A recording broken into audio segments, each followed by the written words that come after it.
With the Neo Egoist League ending soon, we keep wondering which of these 23 players will qualify for the Japan U20 team. Only players who can show uniqueness and bring value to the team will be chosen to play in the U20 World Cup. It's clear that some established players will make the team, but there are a lot of close calls as well, and depending on the results of these last two matches, there might even be a few surprises. In this video, we will try our best to predict which 23 players will qualify for the Japan U20 team. Let's begin from the bottom with the players ranked between 23 to 12. Starting with the 23rd spot, we have Munchen's Kiora with a projected salary of 25 million yen. We know Kiora currently has no ranking, and this match against PXG is his only match in the NEL. That being said, we need to look at this because Kiora has definitely shown his worth in this match. Yeah, his assist to Kaiser was worth at least 15 to 20 million yen. It changed the whole dynamic for Kaiser, and it helped him evolve into a much better player. That play was definitely a game changer, and it seems like Kiora's influence isn't over quite yet. His borderliner philosophy leaves the hint that he might still link up with Isagi before this PXG match is over. Especially since Isagi is looking like the underdog now, Kiora might link up with Isagi and help him score the winning goal. At the very least, I could see Kiora act as a helper for Isagi's final goal. He could link up with Hyuri, Isagi, and maybe even Ness. Even if he doesn't get an assist, the act of providing important link-up play could still increase his salary. Either way, we believe if something like this happens, then Kiora would earn another 5 or even 10 million yen. Plus, with all of his hype and potential, we think he has to be on the Japan U20 team. Moving on, coming in at 22, we have PXG's Nanase with a projected salary of 26 million yen. Nanase has played a total of 3 matches, and at PXG, Nanase acts as a support player for Rin's offensive system. His main role is to act as Rin's shadow and help Rin shine as a striker. And as Rin's shadow, Nanase developed his off-the-ball movement and ambidextrous passing so he can act as a post player. He's been a successful piece in Rin's development, and he definitely deserves a decent increase for his current performance. He hasn't gotten an assist, but Nanase has definitely provided some important passes while linking up with Rin. I completely agree with you. Nanase didn't get an assist, but he has shown himself to be useful on offense and defense. One of the sequences where he was helping Rin, he actually helped Rin and Charles get to the goal, and Rin scored the equalizing goal against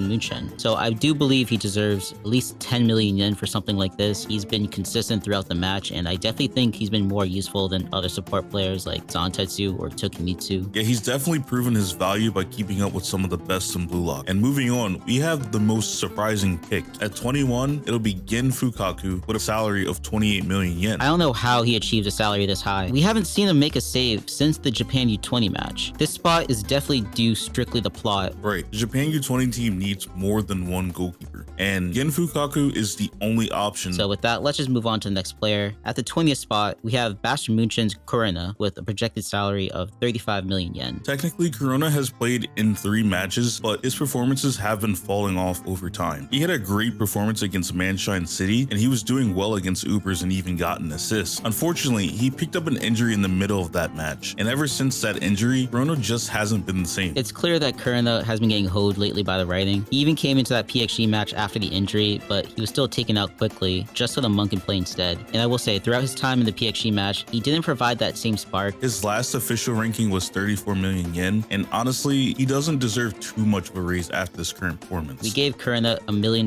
boost. We felt like he needed something because he at least got into the match and played for a little bit. Hopefully, Corona can bounce back and show his abilities again because he's a very likable character, plus his abilities could prove to be very useful for the Japan U20 team. And coming in at number 19, it'll be Yukimiya with a predicted salary of 36 million yen. Yukimiya has played in 2 matches, but he hasn't played in this final match against PXG. His last official ranking was 36 million yen. It doesn't seem like he will play in this match against PXG, so we thought it would be best to keep his salary at 36 million. Similar to Corona, Yukimiya has also been getting hoed by the writing. He started off very strong as a potential rival or partner for Isagi, but his influence slowly started to diminish throughout his time in the NEL. Without a doubt, Yukimiya's best performance was against Munchen City. During that match, he made some very impressive defensive feats by stopping Nagi and stopping Chikiri later on. Undoubtedly, his most important play was scoring the winning goal by linking up with Isagi. Yukimiya did cook in that match. That's why it makes it even sadder that he didn't do much in that Ubers match. His best moment was that failed pass to Isagi that got intercepted by Snuffy, and it seems like Noah doesn't really see too much value in him because he hasn't used them throughout this PXG match yet, and I think it's a safe bet that he's not going to come into the match at this rate. Coming in at 18, we do have Sendo. He's currently ranked with a value of 37 million yen, and at this point, this is confirmed to be his final offer. Since joining Ubers, Sendo has been playing as a second striker behind Uber's main striker Barou. As the second striker, Sendo's main role role is to act as Barou's shadow and expand his attacking options. Acting as Barou's shadow, Sendo was able to link up with the Uber's midfield and create chances for Barou to score a goal. Besides acting as Barou's shadow, Sendo's all-around play is very versatile. It's been shown that Sendo has great tenacity, he has a great work rate, and during the Bayern Munchen and Uber's match, he was able to assist Barou's first goal, and he also blocked Hiri's shot near the end of the match as well. And even in that Munchen City match, Sendo scores the winning goal of Uber's final match. I think he'd be a great utility player for the team. And our next player at number 17 is Bayern Munchen's defensive midfielder Raichi, with a predicted salary of 38 million yen. Raichi has played in 2 matches in the NEL. He helped Bayern Munchen get a win against Ubers, and he is currently starting against PXG. We have even seen him have some good plays against PXG. He beat Tokimitsu, started a counterattack, pressed Rin, and succeeded in winning the ball a few times. On top of that, he contributed to both of Bayern Munchen's goals by linking up with both Isagi and Kaiser. Even Noel himself requested that Raichi become the heart of the team. Raichi has definitely proven his value, and he should be on the Japan U20 team. Coming in at 16, we have Uber's little genius, Nico. Nico has received his official last ranking, and he's worth 40 million yen. In Uber's system, he started as a defensive midfielder, but he would also interchange with Don Lorenzo throughout matches, and this system would allow Nico to play as both a center back and defensive midfielder. It allowed him to utilize his versatile defensive capabilities. Especially in the Ubers versus Bayern Munchen match, he was able to make many impressive plays against the Bayern Munchen team. He was able to roam the field and look for the best opportunities to steal the ball and then start an Uber's counterattack on multiple different occasions. Important to remember that Nico also learned Metavision in that match. After awakening Metavision, Nico was able to improve his watchtower style and become an even bigger problem. The Metavision also allowed Nico to improve his abilities on offense, increase his passing lanes, vision, and created some brilliant link-up plays with Lorenzo, Aiku, and Barou. Nico is a very special talent, and he deserves a spot on the team easily. Next, let's move on to the NEL goalkeeper, Gagamaru. We have him at 15 with a projected salary of 42 million yen. And to be honest, Gagamaru hasn't really done much in this match against PXG, but with Noah and the Monk coming into the game, it looks like Bayern Munchen's defense has gotten a big boost. Before this match is over, we're expecting Gagamaru to at least get 1 save. We confidently say this because Gagamaru has gotten at least 1 save in every NEL match that he's played in. Even though he's been quiet in this match so far, I would be really surprised if Gagamaru didn't get 1 big lay. I completely agree with you. Either way, he should be more than safe. He has shown us his potential as a goalkeeper throughout his time in the NEL. But moving on, let's go to player number 14, Bayern Munchen's Hiri, with a projected salary of 43 million yen. Hiri is only going to play 2 matches in the NEL, but his first performance, he was a sub against Ubers. During this match, Hiri was able to comprehend Metavision and become a game changer for Bayern Munchen. After acquiring Metavision, Hiri became Isagi's shadow by anticipating Isagi's movements and supporting him through a shared vision. And through this method, Hiri was able to assist Isagi's game-winning goal. After that impressive performance, he earned a starting spot against PXG. In this match, Hiri has made multiple impressive saves. He blocked Rin's shot at the beginning, he intercepted Charles's pass, and helped launch a counterattack that resulted in Isagi scoring the first goal for Bayern Munchen. And on top of all that, Hiri still won the ball a few more times and showed his value to the team. Now, considering all of these feats, Hiri should get a handsome salary raise. We did say Kira might link up with Hiri in the midst of all this to help Isagi get that play. Yeah, that would make sense. I definitely think Hiri can still make an impact before this match is over, and he could definitely be a vital piece for the Japan U20 team. Going on to spot 13, we're gonna go with Uber's defender, Barou, and this salary is actually his official final ranking. It's 45 million yen. Throughout his time in the NEL, Barou has strictly been playing as a center back, and he's been starting for Ubers ever since the first match. It's clear that he should be on the Japan U20 team. This team will definitely need capable defenders, and Barou will most likely be one of the main center backs. He can win those duels in the air, and he can be a threat to opposing strikers. Without a doubt, he has shown us that he can excel in this position, and he's definitely going to be one of the starting center back for Jinpachi Ego's Japan U20 team. And with the 12th spot, it's actually going to PXG's Karasu with a salary of 50 million yen. Karasu has been excelling as a midfielder for PXG. He has played in every match in the NEL. For PXG, Karasu has been playing a very key role in Shido's offensive system, and he's been a cog in the team's overall success. As a midfielder, Karasu has shown us he's capable of shutting down the opponent's attacks, providing important link-up play within his own team's offense, and just being that main cog, like Lucas said. And looking at this current match against Bayern Munchen, he was able to steal the ball off Kaiser in the beginning of the match, and he was able to help Ren shut down the Kaiser impact. Moments after this happened, Karasu won the loose ball that led to a PXG counterattack, which ultimately led to Shido scoring the first goal of the match. As an individual, Karasu has still been displaying some solid moments. He uses analytical ability to press opposing players at crucial moments and try to sway the momentum for his team. Either way, he has done enough in this match to get an increase increase, and he's easily going to be on the U20 team. For sure, he's a very solid midfielder. He can play center mid, he can play defensive midfielder, and he's going to be a main cog in the team. Moving on, we've actually reached the top 11 players. So,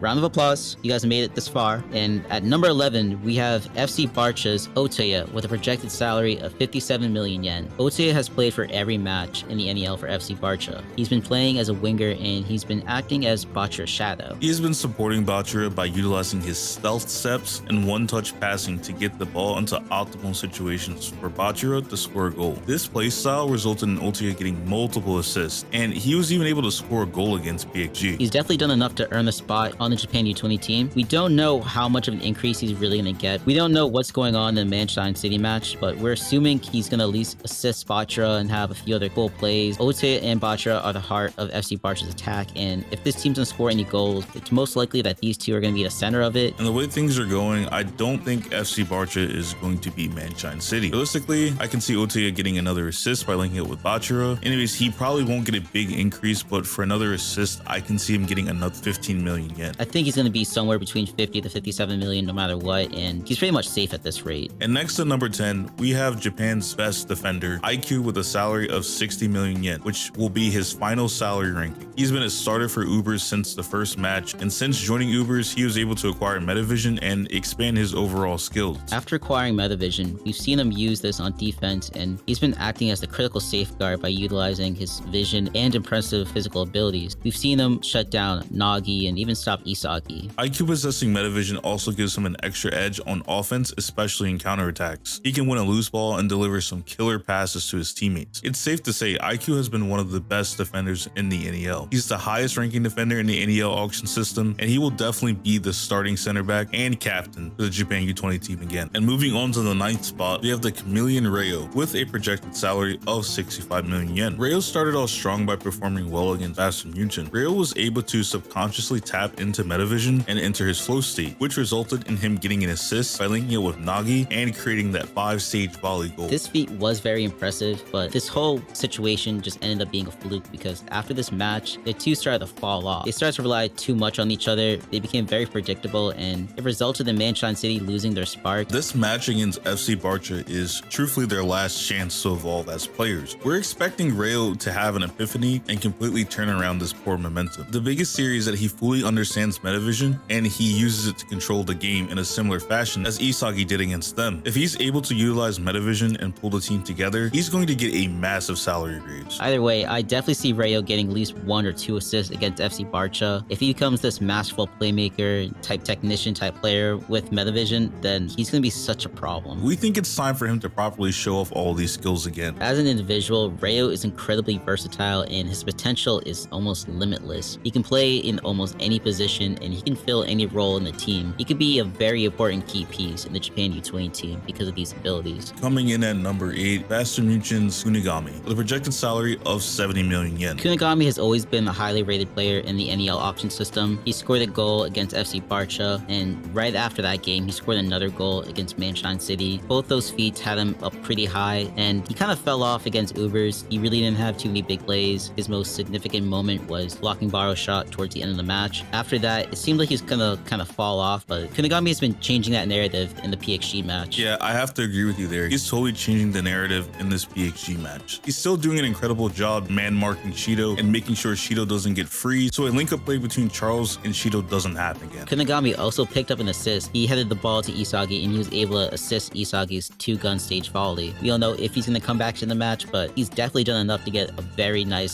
salary increase. He's been proven to be very useful. Coming into number 7, it'll be Chigiri with a projected salary of 80 million yen. He's evolved into a much more impressive player. He's been able to score bangers with that 44 Panther snipe, and he's able to make great defensive plays as well. His most impressive was blocking Barou's shot in that Ubers match, and as well as stealing the ball from Kaiser and helping launch a counterattack for Munchen City. Chigiri can be useful in any phase of the game. And with our prediction for the Munchen City versus FC Barca match, we do believe Munchen City will win, and we also do think that Chigiri is good for at least 1 goal in this match, and that will definitely increase his salary ranking a little bit. I think Chigiri's ready to give FC Barca the smoke because he's an egoist and he wants to win a match. There's no way he wants to go out sorry. Speaking of players who don't want to go out sorry, let's move on to player number 6, the player with the biggest downfall in the NEL, Nagi, and we think he's going to have a projected salary salary of 100 million yen. Who doesn't love a good redemption story? If anyone is due for an amazing redemption story, it's Nagi. Ever since Nagi pulled off that amazing 5-stage volley, he's essentially been non-existent. Nagi's ego has always been in question since the beginning of BLUELOCK. Yeah, we've seen moments where Rin and Barou have both called him out and told Nagi that he needs to take some deep look at himself and try to see what his motivation is and actually drag himself out of this pit. Nagi desperately needs to evolve, and this chance against FC Barca is his last chance to really do that. While Nagi has essentially been less than lukewarm throughout the NEL, we still have to remember, throughout most of BLUELOCK, Nagi has been him. So there's definitely a huge opportunity coming up in this FC Barca and Munchen City match for Nagi to truly dive into his ego and become the player that he was meant to be. Similar to our comments that we made about Rayo earlier, Nagi needs to break away from his attachment to Rayo, and let's face it, once Nagi taps into his ego, he's going to become a very scary player. I will say, a motivated Nagi seems like a very scary problem. And coming in at number 5 on the list is going to be Bachira with a projected salary of 120 million yen. Bachira's performance in the NEL and for FC Barca has been nothing short of amazing. We're not used to seeing Bachira as the number 1 option on a team, but being the number 1 option for FC Barca, he's been performing incredibly. He's been the main one pushing the team and scoring a lot of those goals. Bachira on an individual level is balling out, and since he's been balling out on a consistent level, I think he deserves a really good salary ranking because Bachira is probably going to go off on this Munchen City team. Even though I do think Munchen City is going to win the match, I do think Bachira is good for 2 goals. He has great dribbling abilities, and we've seen him get around defenders in the most creative ways possible. He's shown he can score too. I mean, Bachira is really going to be a crucial component to the Japan U20 team. At number 4, PXG's Shido with a projected salary of 130 million yen. Now, Shido is one of the top goal scorers in the NEL. He definitely scored a banger against Bayern Munchen at the beginning of the match. He really fell off once Kunigami started locking him up. I think he definitely deserves a good salary boost just because of that 1 goal, and there is still time in this match, so maybe he'll have another important play. And even in this match, he still was considered to be a factor in Rin's goal, so we do have to keep that in consideration as well. And Shido's the type of player where you just cannot let him free. That's why Noah had Kunigami on him the entire time, because when Shido breaks free, the goal scoring opportunities are almost vast, and I think a threat like that is going to be necessary for the Japan U20 team. Either way, Shido deserves a spot. He's been a great striker in the NEL. And now it's time for our top 3. And coming in at number 3, the king himself, Barou, with a confirmed salary of 150 million yen. We know Barou scored 7 goals in NEL, and he did that in 3 matches. After playing with Ubers, I think he'll come together to be a lot more level-headed to a certain degree. I think he still provides a lot of value playing as like a wide striker, a wide forward, and he just goes in and creates a lot of chaos. Depending on who he plays with, he could be very useful for the Japan U20 team. Either way, I think he's just too valuable to skip out on. And moving on to number 2, we think it's actually going to be Ren with a projected salary of 248 million yen. Before everyone gets mad at us, Rin did score a banger against Isagi in that Bayern Munchen vs PXG match. Him awakening and fully acknowledging Destroyer State is an amazing feat, and it's probably going to be very useful in the U20 World Cup. Let's not forget, after cooking Bayern Munchen team and getting blocked by Hiri, Rin was very quiet for a very long time in that match. Rin was basically shut out by Charles, and any attempt at a goal almost seemed like impossible because Charles just refused to link up with Rin. But Rin started demanding his presence in this match. He finally got Destroyer State under control and he cooked the entire field. I mean, this guy got himself in position to score a goal and decided to say, never mind, and just cook the entire field again and started the entire run once over and put himself right back in position to score a goal. I think he's definitely earned enough to be number 2, which leads me to saying Isagi Yoichi is going to be the number 1 player in BLUELOCK, and he's going to get a ranking of 300 million yen. That way he matches Kaiser's initial salary ranking. We believe Isagi is going to score the final goal, plus have some more impressive defensive feats like stopping Ren, Charles, or even Loki. When you look at Isagi's performance in this Bayern Munchen and PXG match, it's been incredible, and he's been doing it all. And if people are looking very closely, they would see that Isagi is the reason why a lot of these players underneath him have been elevated throughout the NEL. Isagi has been the game's protagonist. He's been one of the best players throughout this whole match, and he's been forcing Kaiser to play better. He's forced Rin to play better, and all of this led up to everyone saying that Isagi's basically the main villain in their stories. Isagi's our hero, but he's the villain to everyone else. I think all of these actions of Kaiser and Rin getting their original egos and getting their big player moments is only going to force Isagi to go through his own evolution again, and he's probably going to awaken something crazy because we saw that new meta vision, and Noah apparently is disregarding him completely, so Isagi's at rock bottom, so he's gonna reach some crazy shit and pull out something amazing. He is definitely going to get another evolution before this match is done and solidify his position at #1 at the top of the NEL. Yeah, this whole story wouldn't make sense if Isagi loses the Ren 4 times. Isagi Yoichi is going to be the #1 player in BLUELOCK, and we're gonna see him lead the Japan U20 team to greatness. That is our final pick for who we think are gonna be the top 23 players who will make it to Jinpachi Ego's Japan U20 team. And how do you guys think we did? Do you think we messed up anywhere? Do you think any other players probably should have been in the top 23? Definitely let us know in the comments. Yeah, we'd love to see the feedback, and we had a great time doing this video. And if you did enjoy the video, please don't forget to like, don't forget to comment, because it does help with the algorithm. Subscribe as well. Thank you for sticking to the end. And as always, we do have a link to our community Discord in the description of this video. Thanks everyone. It's Tev. And it's Lotus. Peace. Catch you in the next one.